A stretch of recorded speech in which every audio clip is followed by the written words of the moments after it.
നമസ്കാരം. ഇന്ന് ഞാനിവിടെ ലോകമറിയുന്ന ബട്ടർ ചിക്കൻ വളരെ റിച്ചും ക്രീമി ആയിട്ടുള്ള കൊതിപ്പിക്കുന്ന ഒരു റെസിപ്പിയാണ് ഷെയർ ചെയ്യാൻ പോകുന്നത്. അതിനുവേണ്ടി ആദ്യം ഞാനിവിടെ 500 ഗ്രാം ചിക്കൻ ഒന്ന് മാരിനേറ്റ് ചെയ്തെടുക്കുന്നുണ്ട്. ഇതിലേക്ക് ഞാൻ 1 ടീസ്പൂൺ മല്ലിപ്പൊടി, 1 ടീസ്പൂൺ മുളക് പൊടി, 1/4 ടീസ്പൂൺ മഞ്ഞൾപ്പൊടി, ഒരു ചെറുനാരങ്ങയുടെ നീര്, പാകത്തിന് ഉപ്പ്, പിന്നെ 3 ടേബിൾ സ്പൂൺ തൈര്, ഇതെല്ലാം കൂടി ഇട്ടിട്ട് നന്നായിട്ടൊന്ന് മിക്സ് ചെയ്തിട്ട് ഒരു അരമണിക്കൂറെങ്കിലും ചിക്കൻ ഇതിൽ സോക്ക് ചെയ്യാൻ വെക്കണം. അപ്പോഴാണ് അതിൻ്റെ ഫ്ലേവറൊക്കെ നന്നായിട്ട് ചിക്കനിൽ പിടിക്കുള്ളൂ. ഇനി ഗ്രേവി ഉണ്ടാക്കാൻ വേണ്ടിയിട്ട് പാന് മീഡിയമായിട്ട് ചൂടാൻ വരുമ്പോൾ ഇതിലേക്ക് കുറച്ച് സൺഫ്ലവർ എണ്ണ ഒഴിച്ചു കൊടുക്കുന്നുണ്ട്. എന്നിട്ട് ഞാനിതിലേക്ക് ഒരു വലിയ ഉള്ളി കട്ട് ചെയ്തിട്ട് കൊടുക്കുന്നുണ്ട്, 3 മീഡിയം തക്കാളി കട്ട് ചെയ്തിട്ട് കൊടുക്കുന്നുണ്ട്, 6 ഉണക്കമുളക്, 1 ഇഞ്ച് ഇഞ്ചി, 10 വെളുത്തുള്ളിയുടെ അല്ലി, 15 കശുവണ്ടി, കുറച്ച് ഉപ്പിട്ടിട്ട് മീഡിയം ഫ്ലെയിമിൽ സോഫ്റ്റ് ആവുന്നവരെ നമുക്കൊന്ന് ഇളക്കി കൊടുക്കാം. എന്നിട്ട് ഇതിനൊന്ന് ആറാൻ വയ്ക്കാം. ഈ ചിക്കൻ വറുക്കാൻ വേണ്ടി എണ്ണ ചൂടാക്കിയിട്ട് അരമണിക്കൂർ മാരിനേറ്റ് ചെയ്ത് വെച്ച ചിക്കനെ ലൈറ്റായിട്ട് ചുവന്ന കളർ വരുന്നവരെ ലോ ഫ്ലെയിമിലൊന്ന് വറുത്ത് വെക്കണം. അടച്ച് വെച്ചിട്ട് വേണം വറുക്കാൻ, അപ്പോഴാണ് ചിക്കൻ നന്നായി വെന്ത് വരുള്ളൂ.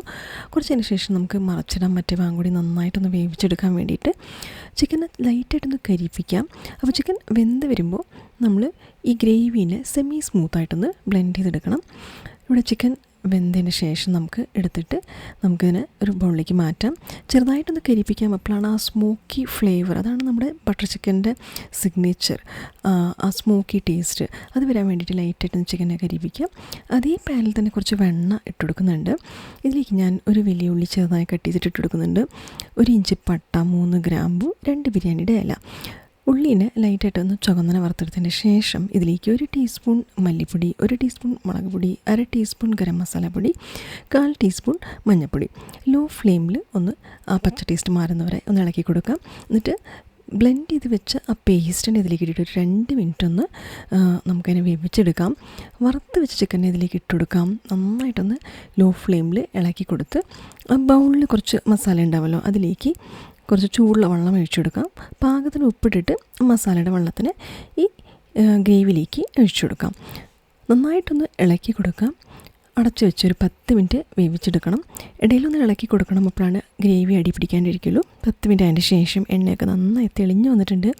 ഇതിലേക്ക് ഞാൻ 1/2 ടീസ്പൂൺ ശർക്കര, കുറച്ച് കസൂരി മേത്തി, കുറച്ചും കൂടി ക്രീമി ആക്കാൻ വേണ്ടിയിട്ട് 2 ടീസ്പൂൺ മിൽക്ക് ക്രീം ചേർക്കുന്നുണ്ട്. എന്നിട്ട് ചെറുതായി കട്ട് ചെയ്ത് വെച്ച കൊത്തമല്ലിയുടെ ഇല ഇട്ടിട്ട് ഒന്ന് ഗാർണിഷ് ചെയ്ത് കൊടുക്കുന്നുണ്ട്. അപ്പോൾ ഇതാ നമ്മുടെ ക്രീമി ബട്ടറി ആയിട്ടുള്ള മൗത്ത് വാട്ടറിങ് ബട്ടർ ചിക്കൻ ഇവിടെ റെഡി ആയിട്ടുണ്ട്. ചൂട്ടോടെ നമുക്കിതിനെ നാൻ, റോട്ടി അല്ലെങ്കിൽ സ്റ്റീം റൈസിൻ്റെ കൂടെ ഓരോ ബൈറ്റും എൻജോയ് ചെയ്തിട്ട് നമുക്ക് കഴിക്കാം. അപ്പോൾ ഈ റെസിപ്പി ഉണ്ടാക്കുമ്പോൾ പ്രത്യേകം ശ്രദ്ധിക്കേണ്ട ടിപ്സൊക്കെ എന്തൊക്കെയാണെന്ന് വെച്ചാൽ, നമ്മൾ ചിക്കനെ വറക്കുമ്പോൾ ചെറുതായിട്ടൊന്ന് കരിപ്പിക്കാം. അതാണ് നമ്മുടെ ബട്ടർ ചിക്കൻ്റെ സിഗ്നേച്ചർ ടേസ്റ്റ്, ആ സ്മോക്കി ഫ്ലേവർ വരണം.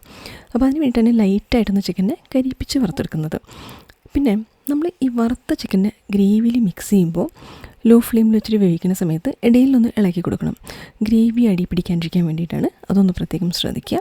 പിന്നെ കുറച്ച് ശർക്കര, കസൂരി മേത്തിയൊക്കെ ആടുമ്പോൾ നമ്മളിതിലേക്ക് ചേർക്കുന്ന സമയത്ത് ടേസ്റ്റ് ഒന്ന് ബാലൻസ് ചെയ്ത് കിട്ടും. അതേപോലെ നല്ലൊരു ഫ്ലേവറും ഉണ്ടാവും. അപ്പം റെസ്റ്റോറൻറ്റിൽ കിട്ടുന്ന അതേ ടേസ്റ്റുള്ള ബട്ടർ ചിക്കൻ നമുക്ക് വീട്ടിൽ തന്നെ ഇതുപോലെ ഉണ്ടാക്കാം.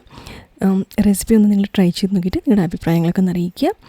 റെസിപ്പി ഇഷ്ടപ്പെട്ടെങ്കിൽ ലൈക്ക് ചെയ്യുക, ഷെയർ ചെയ്യുക, സബ്സ്ക്രൈബ് ചെയ്യുക. അടുത്ത വീഡിയോയിലൊരു പുതിയ റെസിപ്പി ഞാൻ വരുന്നതായിരിക്കും.